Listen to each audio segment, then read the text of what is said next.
नमस्कार। आज के इस बेहद खास और डीप डाइव विश्लेषण में स्वागत है। आज हम एक बहुत ही तेजी से आगे बढ़ने वाले संचरित सफर पर निकलने वाले हैं।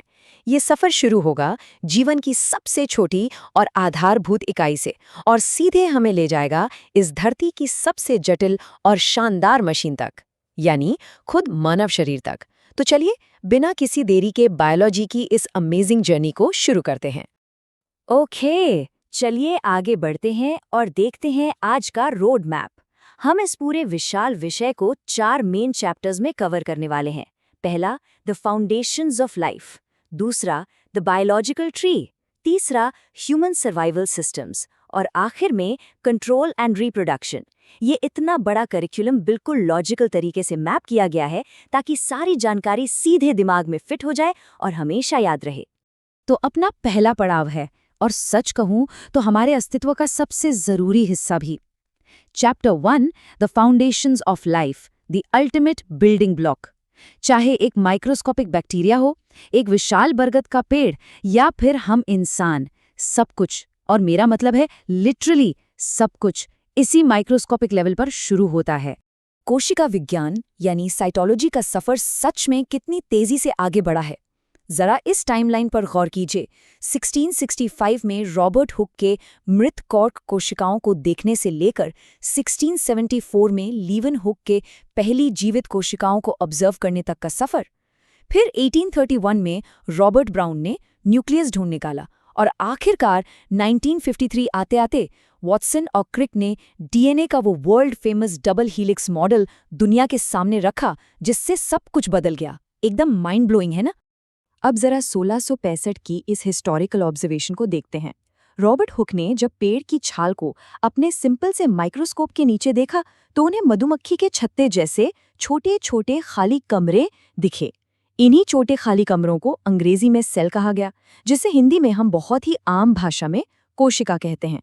और दोस्तों, यही कोशिका आगे चलकर हमारे अस्तित्व की सबसे आधारभूत इकाई बनी। अब इस स्लाइड पर जो है वो बहुत इंटरेस्टिंग पार्ट है। एक कोशिका को पूरी की पूरी एक मेगा फैक्ट्री की तरह देखा जा सकता है, जहां सबका अपना एक फिक्स्ड रोल है। सेल मेम्ब्रेन एक सिक्योरिटी गेट की तरह है, जो तय करता है कि क्या अंदर आएगा और क्या बाहर जाएगा। न्यूक्लियस इस फैक्ट्री का मेन कंट्रोल रूम है। माइटोकॉन्ड्रिया वो पावर हाउस है जो एटीपी के रूप में सारी एनर्जी जनरेट करता है। लेकिन यहाँ सबसे ड्रामेटिक और थोड़ा स्कैरी रोल है लाइसोसोम्स का। ये वैसे तो सफाई कर्मचारी हैं, पर अगर कोशिका गलती से खराब हो जाए तो ये खुद को फाड़कर पूरी कोशिका को ही पचा डालते हैं। और एग्जैक्टली इसीलिए इन्हें सुसाइड बैग्स या आत्मघाती थैली भी कहा जाता है।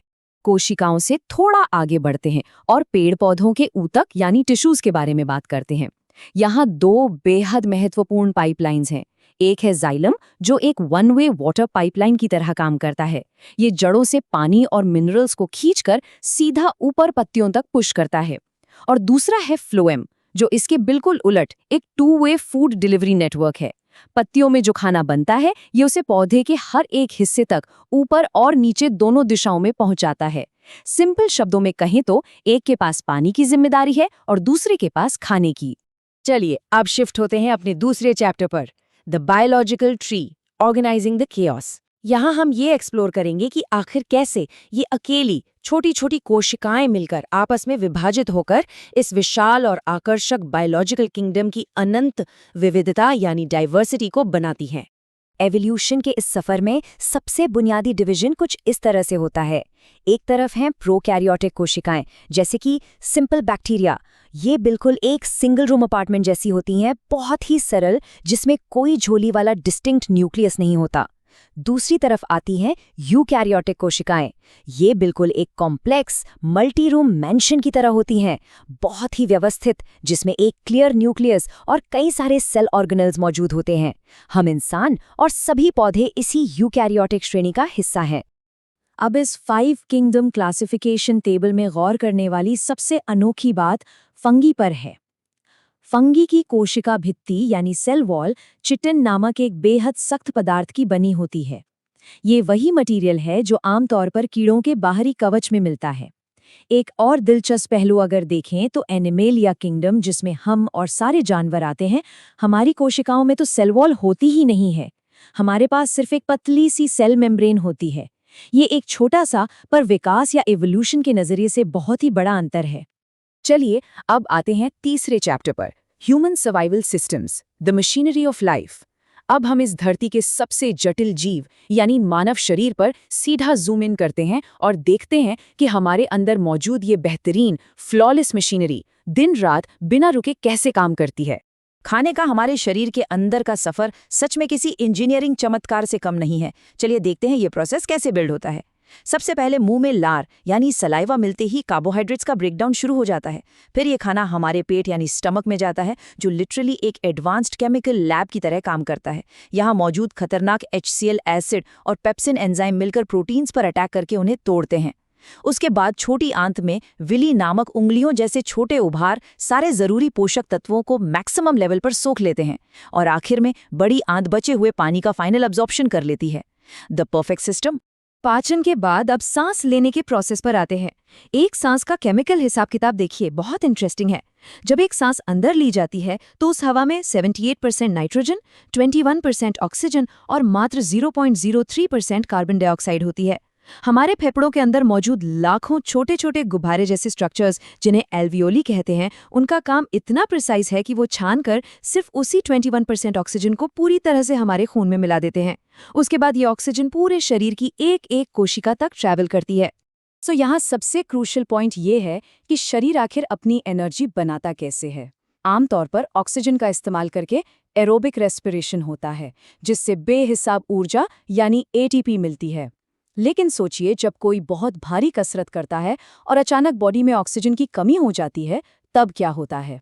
उस पॉइंट पर हमारी मांसपेशियां तुरंत एनारोबिक रेस्पिरेशन की तरफ मुड़ जाती हैं। बिना ऑक्सीजन के जब ऐसा होता है तो लैक्टिक एसिड बनता है, और यही एग्जैक्टली वो वजह है जिसके कारण वर्कआउट के बाद हमारी मांसपेशियों में दर्द और ऐंठन या मसल क्रैम्प महसूस होता है। 120/80 ये किसी के भी जीवन का एक बेहद वाइटल नंबर है। हमारा ब्लड प्रेशर, इसमें जो 120 है वो सिस्टोलिक प्रेशर है। ये उस वक्त का दबाव है जब दिल पूरी ताकत के साथ खून को नसों में धकेल रहा होता है। और जो 80 है यानी डायस्टोलिक प्रेशर, ये तब का आराम वाला दबाव है जब दो धड़कनों के बीच दिल पिचकने के बाद वापस फैल रहा होता है। रक्त संचार की इस लॉजिस्टिक्स और सप्लाई चेन को समझने के लिए इन ब्लड ग्रुप्स को देखना बहुत ज़रूरी है। O नेगेटिव को यूनिवर्सल डोनर कहते हैं क्योंकि इसमें कोई एंटीजन नहीं होता, यानी इमरजेंसी में इसका खून किसी को भी चढ़ाया जा सकता है, एकदम लाइफ सेवर। वहीं AB पॉजिटिव यूनिवर्सल एक्सेप्टर है जो सबका खून ले सकता है। लेकिन यहाँ गौर करने लायक एक दिलचस्प और अनोखा एक्सेप्शन भी है, जिसे बॉम्बे ब्लड ग्रुप कहते हैं। ये बेहद दुर्लभ इसीलिए है क्योंकि इनमें बाकी सबकी तरह H एंटीजन मौजूद ही नहीं होता, जिसका सीधा सा मतलब ये है कि ये लोग सिर्फ अपने ही जैसे सुपर रेयर ग्रुप वालों को खून दे या ले सकते हैं। है ना कमाल की बात? चलिए अब हम अपने इस सफ़र के आखिरी चैप्टर में प्रवेश करते हैं। Chapter 4, control and reproduction, the masters of the body. यहाँ हम ये कवर करेंगे कि कैसे हमारा दिमाग इस पूरे बायोलॉजिकल ऑर्केस्ट्रा को लीड करता है और कैसे ये जीवन लगातार नए जीवों को जन्म देकर अपनी पीढ़ियां आगे बढ़ाता रहता है। ये है हमारा ultimate command centre, the human brain. Cerebrum हमारी सोच, याददाश्त और इच्छा शक्ति को हैंडल करता है। सेरेब्रम हमारे चलने फिरने और बॉडी के संतुलन यानी पोस्चर को संभालता है। यहाँ मेडुला पर थोड़ा ध्यान देना जरूरी है। ये धड़कन और सांस लेने जैसे सभी ऑटोमेटिक कामों को बिना 1 सेकंड के रेस्ट के कंटिन्यूअसली चलाता रहता है। और हाइपोथैलेमस, ये ना सिर्फ तापमान, इमोशंस और भूख को संभालता है, बल्कि ये हमारे नर्वस सिस्टम और हार्मोन प्रणाली के बीच का एक अत्यंत महत्वपूर्ण ब्रिज भी है। और ये ब्रिलियंट एग्जाम्पल हमें दिखाता है कि प्रजनन यानी रिप्रोडक्शन के दो बिल्कुल अलग तरीके आखिर कैसे काम करते हैं। एसेक्सुअल रिप्रोडक्शन एक बहुत ही फास्ट प्रोसेस है जिसमें सिर्फ एक पेरेंट की जरूरत पड़ती है और बनने वाला नया जीव बिल्कुल अपने पेरेंट का एग्जैक्ट जेनेटिक क्लोन होता है, सेम टू सेम। दूसरी तरफ अगर देखें तो सेक्सुअल रिप्रोडक्शन में 2 पेरेंट्स की भूमिका होती है। इसका सबसे बड़ा और मूल फायदा ये है कि ये जेनेटिक वेरिएशन यानी आनुवांशिक विविधता बनाता है और एवोल्यूशन के हिसाब से यही विविधता किसी भी प्रजाति के लंबे समय तक जिंदा रहने और बेहतर होने का एकमात्र रास्ता है। जैसा कि इस पूरे विश्लेषण में आज सामने आया, माइक्रोस्कोपिक कोशिकाओं से लेकर इन कॉम्प्लेक्स ऑर्गन सिस्टम्स तक हर एक चीज एक चमत्कारी और परफेक्ट बैलेंस में काम कर रही है। लेकिन एंड में एक बेहद गहरा सवाल जरूर उठता है। हमारी आधुनिक जीवन शैली, हमारा खाना पीना और लगातार बढ़ता प्रदूषण इस लाजवाब बायोलॉजिकल इंजीनियरिंग पर आखिर किस तरह का असर डाल रहा है? ये एक ऐसी डीपली सोचे जाने वाली चर्चा है जिसमें किसी भी पॉलिटिकल पक्षपात या आइडियोलॉजी की जगह केवल सच्चे तथ्यों और विज्ञान पर ध्यान देने की आवश्यकता है।